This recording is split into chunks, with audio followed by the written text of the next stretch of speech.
कोल्हापूर नाव ऐकल्यावर डोळ्यासमोर काय येतं? कदाचित अंबाबाईचं मंदिर, तिखट मिसळ किंवा पायातली कोल्हापुरी चप्पल. पण ह्या शहराची ओळख ह्यापेक्षा खूप मोठी आहे. एक असं शहर जिथे एका राक्षसाची दंतकथा आणि पायातल्या चप्पलांची कला एकत्र नांदते. चला तर मग आज आपण कोल्हापूरच्या ह्याच बहुरंगी ओळखीचा शोध घेऊया. आता हे ऐकायला थोडं विचित्र वाटेल नाही का? म्हणजे विचार करा, एका पौराणिक राक्षसाच्या नावावरून ह्या शहराला ओळख मिळाली आणि आज हेच शहर जगभरात कशासाठी प्रसिद्ध आहे? तर आपल्या पायातल्या चपलांसाठी. हा जो विरोधाभास आहे ना, हीच तर या शहराच्या कथेची खवी सुरुवात आहे. अगदी बरोबर. हेच आहे आपलं कोल्हापूर. एक असं शहर जे आपल्या नावातली ती पौराणिक गूढता आणि आपल्या कारागिरीची जागतिक प्रतिष्ठा दोन्ही गोष्टी तितक्याच अभिमानाने मिरवतं. बरं, मग हे इतकं वैशिष्ट्यपूर्ण शहर नक्की आहे कुठे? चला जरा नकाशावर बघूया. कारण माहितीये का, कुठल्याही जागेची कहाणी समजून घ्यायची असेल ना, तर आधी तिचा भूगोल समजून घ्यावा लागतो. तर कोल्हापूर वसलेलं आहे महाराष्ट्राच्या नैऋत्य भागात, अगदी पश्चिम घाटाच्या हिरव्यागार कुशीत.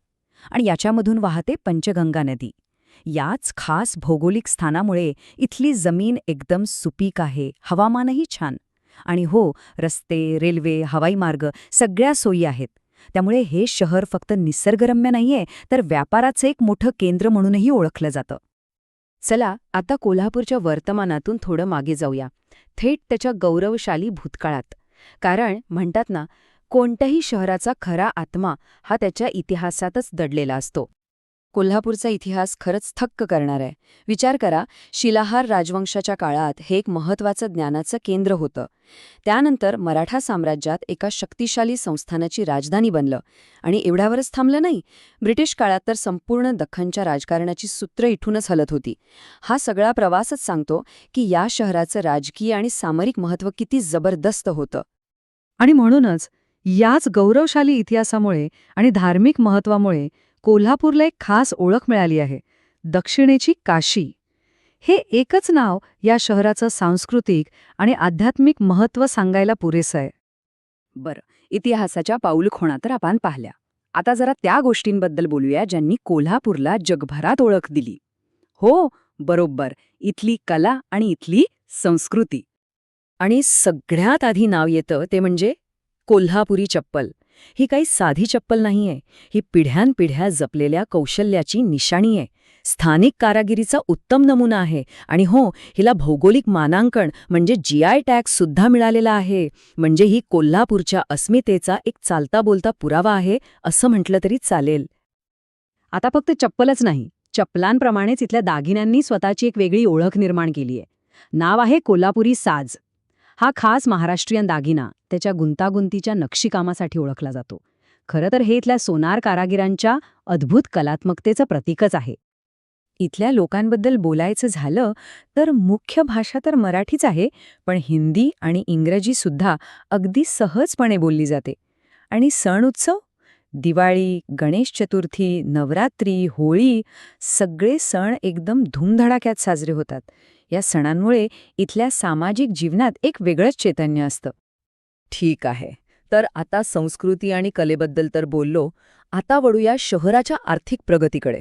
म्हणजे कोल्हापूरने शेतीप्रधान अर्थव्यवस्थेपासून ते थेट एका आधुनिक औद्योगिक केंद्रापर्यंतचा प्रवास कसा केला हे बघणं खूप इंटरेस्टिंग आहे.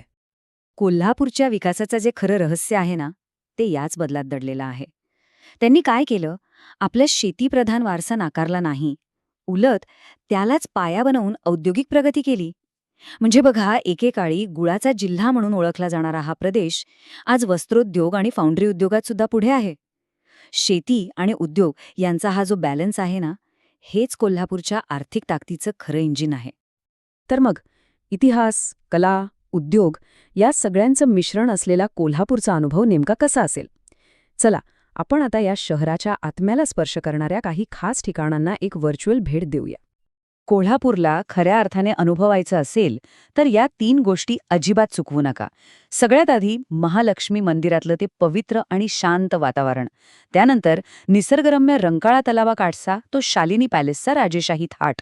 आणि तिसरं म्हणजे पश्चिम घाटाच्या जवळ असल्यामुळे मिळणारा तो निसर्गाचा अद्भुत सहवास. अध्यात्म, ऐश्वर्य आणि निसर्ग हे मिश्रणच कोल्हापूरला एकदम खास बनवतं. आणि हेच तर आहे कोल्हापूर, एक असं शहर जिथे परंपरा आणि आधुनिकता एकमेकांच्या विरोधात उभ्या नाहीयेत, तर एकमेकांना साथ देतात. इथल्या गल्ल्यांमध्ये फिरताना इतिहास जिवंत वाटतो आणि त्याच वेळी आजूबाजूला पाहिलं तर विकासाची नवी स्वप्नसुद्धा साकारताना दिसतात. शेवटी कोल्हापूरचा हा सगळा प्रवास आपल्याला एका महत्त्वाच्या प्रश्नावर विचार करायला लावतो. आजच्या या जागतिकीकरणाच्या युगात एखादं शहर आपला स्थानिक वारसा, आपली कारागिरी जपून औद्योगिक प्रगती करू शकतं का? कोल्हापूर या प्रश्नाचं फक्त उत्तरच देत नाही, तर ते स्वतःच याचं एक जिवंत आणि यशस्वी उदाहरण बनून आपल्यासमोर उभं आहे.